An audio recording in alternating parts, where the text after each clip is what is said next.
Ayyooyaa harka fuunee kabajamtoota hordoftoota TV Oromiyaa Today.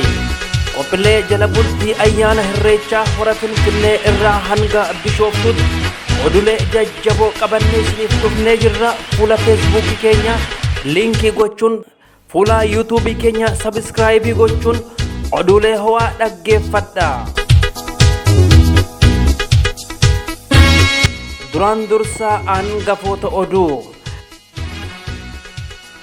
Artistiif gaazexeessaan Taammaany Bayyanee itti aanaa pirezidaantii Oromiyaa obbo Shimallis Abdiisaatti dhaadate.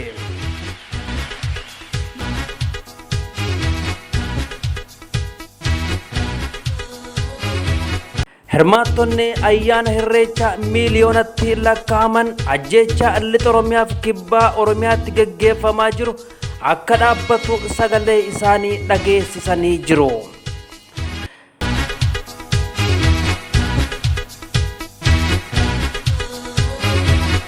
Gugeen alaabaa adda bilisummaa Oromoon faayamtee dirree masqalaatti samii gubbaarraa naannofte kan jedhan hangafoota oduuti. Oduu gaggabaaboo miidiyaa hawaasummaarraa argannes qaama oduu keenyaati. Akka anu waliin turtan gamanumaan affeerraa keenya.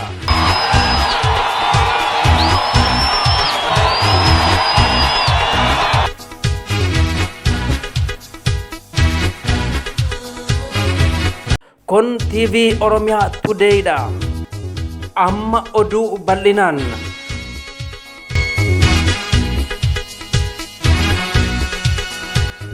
Aktiivist Taammaany Bayyanee haasaa jala bultii ayyaana Irreechaa obbo Shimallis Abdiisaa dubbatan waabeeffachuun uummanni Amaaraa sabaaf sablammii biyyattii of cina hiriirsee sirni durii ammallee akka jiru ijaan agarsiisuu qabaa jedhe. Haasaan obbo Shimallis Abdiisaas uummata Oromoof paartii ODP gatii kan kaffalchiisudha jedhe. Haluma wal fakkaatuun rogeeyyiin miidiyaa Amaaraa jecha itti aanaa pirezidaantii naannoo Oromiyaa obbo Shimallis Abdiisaatti mufatanii jiru.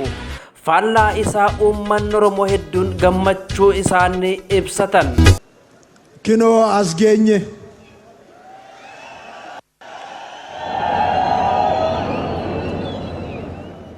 Kabajamaa ummata Oromoo, kabajamtoota abbootii gadaa, haawwan siiqqee,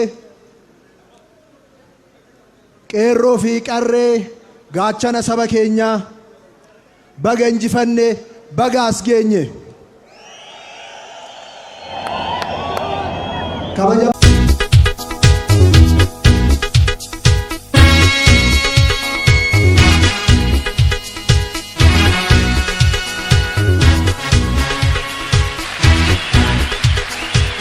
Hirmaattonni ayyaana Irreechaa hora Finfinnee kibba bahaa Oromiyaa, kibba lixa Oromiyaaf lixa Shawaa irraa dhufan imala daandii irraa kaasanii hanga hora Finfinneetti dhaadannoo duguuggaan sanyii uummata Oromoo irratti hidhattoota mootummaan gahaa jiru hatattamaan akka dhaabbatu gaafatanii jiru.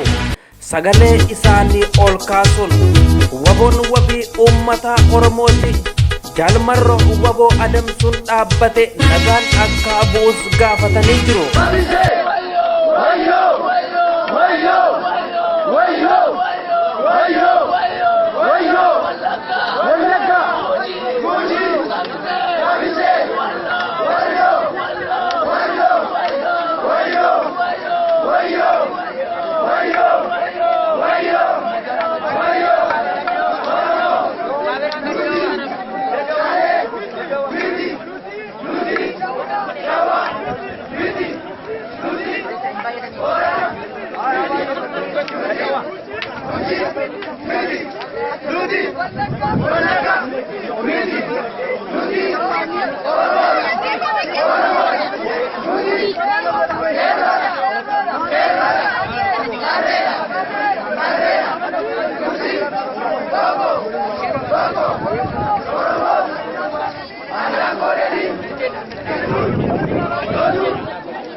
Gugeen alaabaa Oromoon faayamtee Finfinneerraa balaliite addunyaa kanarratti akkuma beekamu guyyaa gammachuu gugeen samii keessa gadhiifamtu Oromiyaa Finfinnee keessattis balaliitee ooltee jirti. Kan nama ajaa'ibu poolisiin federaalaa gugee alaabaa qabattee balaliitu samiirraa buusuuf yeroo rasaasa itti dhukaasan argamee jira.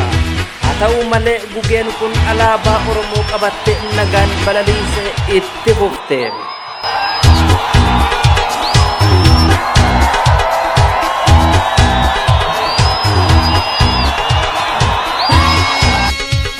Gama oduu gaggabaaboo miidiyaa hawaasummaarraa argannetti yeroo qajeellu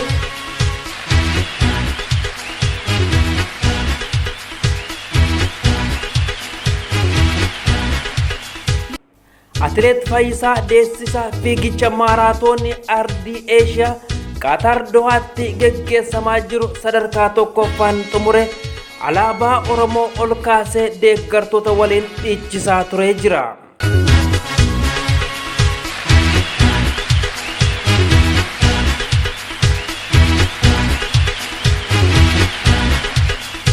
Imaltoonni hora Finfinnee irraa gara hora Arsadee Bishooftuutti imalaa turan konkolaataan garagaluun miidhaan jabaan qaqqabee jiraachuunis hubatame.